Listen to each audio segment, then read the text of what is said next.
Okay, so this story is called The Young Hero and the Horrible Giant. Whoa. You guys could be heroes. Could you be heroes? Could you be a young hero? Not sure. Okay. Here's the story. God's people had some scary enemies, but the people called the Philistines were the scariest of them all. And now the Philistines had come to fight them. The Philistines had a secret weapon called. Do you remember his name? No. Goliath. Goliath was a terrifying soldier, and worst of all, he was a giant. A giant so strong and so tall and so scary that no one had ever been able to fight him and live to tell the tale. So there they were. The Philistines were standing on the top of one hill, and God's people were standing on top of the other. And every day Goliath would come out and he shouted, "Send your best soldier to fight me. If he wins, we will be your slaves. But if I win, you will be our slaves." No one spoke. No one moved. "Chickens!" Goliath bellowed. "Your God can't save you. I'll rip your heads off and have you on toast." His beady, greedy eyes glowed at them, hungry from under his horrible helmet. If any minute he really might just gobble them all up. And he laughed his terrible laugh. "Ha ha ha ha ha!" It boomed, echoing horribly around and around the dry, dry valley. Well, Goliath might just as well have been a green, slimy monster with 3 heads, because God's people were frozen with fear. Their eyes glazed over and they turned deathly pale. They knew if someone didn't do something quick, if someone didn't save them, but God would do something here. He would send someone to save them. Now, David was the youngest son of Jesse. We heard about that just a little bit ago, huh? And his brothers were soldiers in the army. Remember all those brothers? How many other brothers did he have? 7. 7, that's right. He had 7 brothers. They were all in the army. One day when David was sent to bring his brothers their lunch, he saw Goliath, and he saw how scared everyone was. "Don't be afraid," David said. "I'll fight him for you."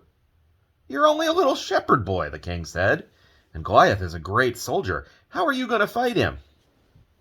"God will help me," David said. So the king gave David his royal armor to wear. But it was too heavy and too big, and David couldn't even walk. "I don't need this," David said. Instead, David picked out 5 smooth stones from the stream. 1, 2, 3, 4, 5.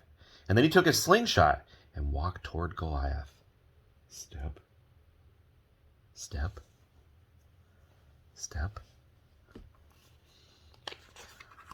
Whoa, look at this. Oh my gosh.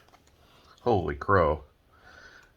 Goliath walked toward David. Thud, thud, thud. "You?" Goliath peered down at the small boy. "I'm little," David shouted up to him, "but God is great." Goliath laughed an even more terrible laugh than usual. "Ha ha ha ha!" It went. With just one swing of his giant sword, Goliath could finish this boy off. But David kept going. "It isn't how strong you are or how many swords and spears you have that will save you. It is God who saves you.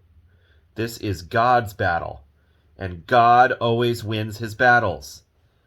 David put a stone in his sling, and he swung it around, and he let it go. And the little stone flew through the air, whizzz, like a bullet through the air, and struck Goliath right between the eyes. Thud! Goliath stopped laughing.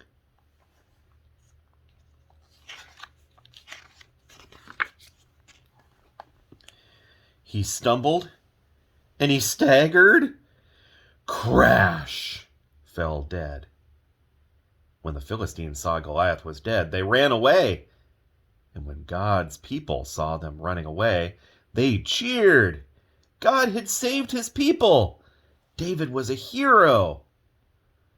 Many years later, God would send his people another young hero to fight for them and to save them. But this hero would fight the greatest battle the world had ever known. How could a tiny stone just defeat the Goliath? Yeah, it's just a little stone, but it got him in just the right spot because God helped him out, helped get rid of the mean guy, and take care of the people. So I think that's a really good story, especially for kids, to remember that God takes care of everybody, even especially kids. And even though David had reason to be nervous fighting a giant, God took good care of him, and he didn't have to be nervous at all. It's a good reminder, huh? Have you ever felt like something is too big and scary? I realized why there are these little holes, because if you don't have those little holes, then you can't see. Oh, yeah, he needs to be able to see. That's right. So, that's our story.